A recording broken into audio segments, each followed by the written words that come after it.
All right, guys, what is good? Quick announcement. This week, we're going to be going into the NFC South. We're going to be talking about all three of the teams that we're going to be going up against in the NFC South, basically giving an assessment of all three of the teams post-draft and see how we stack up against them.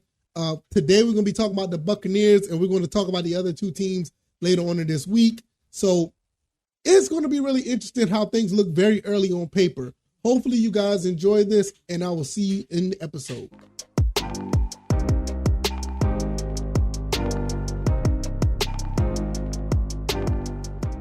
All right, folks, what is going on? This is episode 575 of the First and Frame Rate Show. I am VF Baller.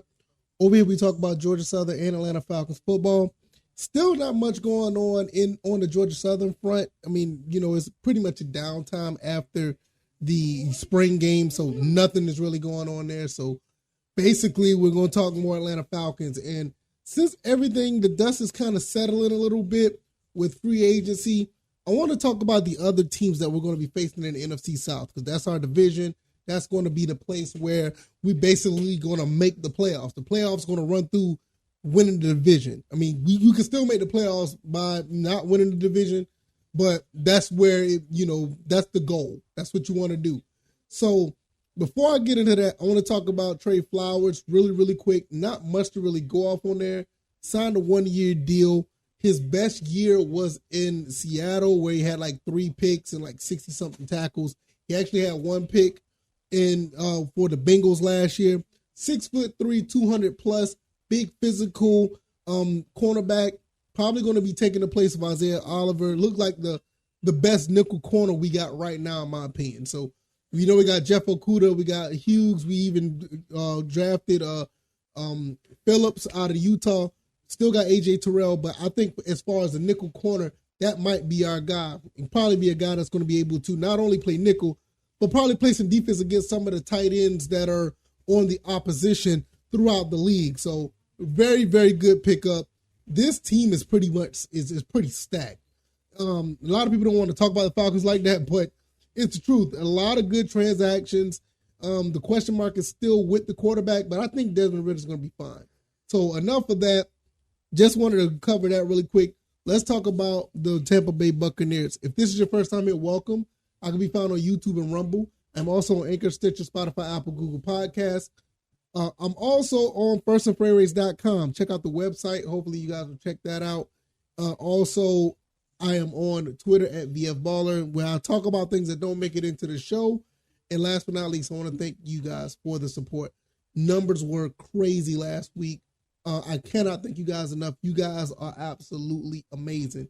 And hopefully the support will continue, because I'm going to try to bring the best content possible when it comes to Atlanta Falcons and Georgia Southern football. I love both of these teams. I love talking about them. And hopefully, like I said, bring the best content possible. The Tampa Bay Buccaneers haven't done much, just to be honest. They converted a lot of contracts on guys who were, basically staples of their team. So they're trying to keep them around a little bit longer. Guys like Carlton Davis, Vita Vea, Russell Gage, Chris Godwin. They converted a lot of that money so they have more cap space, voided some years off the contract. They did make one big, extension to Jamel Dean, which was their cornerback, 4-year deal, $52 million. Everybody else was like, not much. Levante David was signed for 1 year. They did get rid of Leonard Fournette, but they end up signing Chase Edmonds to a 1-year deal. So their running back situation is a little bit shaky. Now, what's actually interesting is their quarterback situation. They got Baker Mayfield and Kyle Trask. So that's one of those guys going to be QB1. What does that mean for the team? Well, I'm not going to say that that's the end-all, be-all, because they do have some weapons on the outside, like a Russell Gage, Chris Godwin, and I haven't even talked about Mike Evans. So they have some weapons out there. As far as us going against them, we should, based on what I see on paper, and that's basically what this whole thing is about, I believe that we should be able to have a much, much better success against this team than last year. Now, last year, we were neck and neck with them pretty much on both accounts. We all know what happened with the situation with Tom Brady and Grady Jarrett, the roughing the passer situation, which was that was wild. And then the next game when it's kind of like a preseason game where all the players kind of like separated as far as their talent. And, Desmond Ridder did play pretty well. I think that was probably one of his bigger games out of the 4 games he played. But nevertheless, we did get the win. And it's something to going into next season, which was, that is a confidence builder for a guy like Desmond Ridder, a guy like Drake London, rookies that are actually going out there and make some plays. So in their second year, I'm looking at this team as, this team is a little bit older as far as the Buccaneers. They don't have their general in Tom Brady, and I don't trust Baker Mayfield or Kyle Trask. To be quite honest, I probably would think that they'll probably put more faith in Kyle Trask, which I think he probably will be more of a threat against the Falcons than Baker Mayfield. But nevertheless, with that being said, our front 7 should be able to do some things with these guys going up, their front, 5, the front offensive line. They did sign Aaron Kinney. They did release some players. And for the most part, their draft picks will kind of show that they needed help in the trenches. We're going to look at the draft picks real quick. They did get Kalijah, I think I said that right, Kalijah Cansey from Pitt, defensive tackle for the first round. Second round, they went with Cody Mock, an offensive tackle out of North Dakota State. They went right back into the defensive side of the trenches and get Yaya Dobby from Louisville. And you kind of got the gist of what they're trying to do. They're trying to, build things from the trenches. Also got the linebacker from Pittsburgh, Servica Dennis.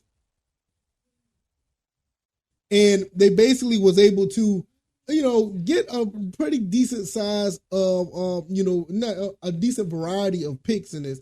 With these picks that they got some variety of players. Like I said, they ended up getting a defensive back, Josh Hayes from Kansas State, Payne Durham from Purdue, also Trey Palmer from Nebraska, which I think, to be honest, he could be a difference maker on this team. Because Trey Palmer, I watched him play against us when Georgia Southern played, Nebraska earlier this year.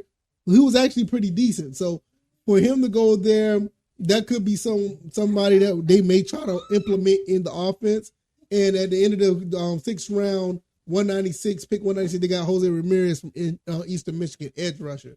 So when you look at everybody that they re-signed, the offensive line the way it is with Ryan Jensen and all the other guys that they have on this team, I don't see much here to hang your hat on and say, hey, these guys could be, a threat. The passing game should be okay. I think Kyle Trask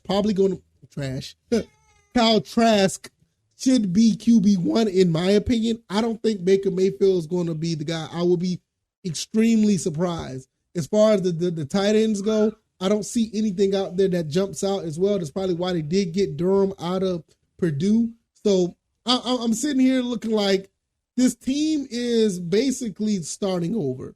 They do have a decent offensive line. They did get some offensive line help with the guy from North Dakota State. Don't know if he's going to be playing right away. But when I look at what they have compared to what we have, our front 7 with our new defensive coordinator should be able to give this team fits. So as far as what I see on paper at this moment, this is extremely early, but I feel like the Falcons should be able to put some pressure on these young quarterbacks. Well, Baker Mayfield's not necessarily young, but at times he plays like he's young. But if he's not in the game, I think Kyle Trask could be the guy that we could rattle.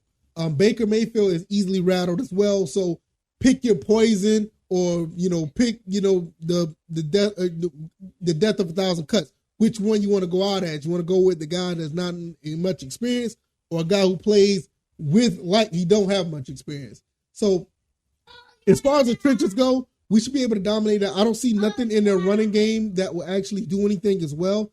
Their running game, like I said, Leonard Fournette's not there anymore. You have these running backs that are coming in that are, basically Chase Edmonds was signed. Looking at the other guys that are okay, but I don't see anything that stands out there as well. Rashad White, Patrick Laird, Keyshawn Vaughn. I don't see anything there. I think as far as their undrafted free agents that they got, even there, they didn't even pick up a running back there. So it's going to be really interesting to see what goes on, with this situation. I'm not necessarily sure how they're going to run the ball. Maybe they know something we don't know. Maybe somebody will emerge out of that running back camp. But when you look at our front seven and the guys that we signed, I mean, we signed so many guys up there on the defensive side of the ball, that front seven, we can overwhelm this team. So I don't see much there that's really going to, do anything. So I feel like the Falcons should be one step ahead of the Buccaneers, especially after falling back after losing Tom Brady and a couple other veterans. So that's the way I feel about that. And this pretty much is going to be somewhat of a series. So I'm basically going to be talking about the Buccaneers. Next episode, I'm going to jump over to the Carolina Panthers, and then we're going to finish off with the Saints for the rest of this series. But I feel like the NFC South is ours for the taking, and right now I'm just talking about how we can get past the Tampa Bay Buccaneers. So we're going to get in, that's how we're going to start it off.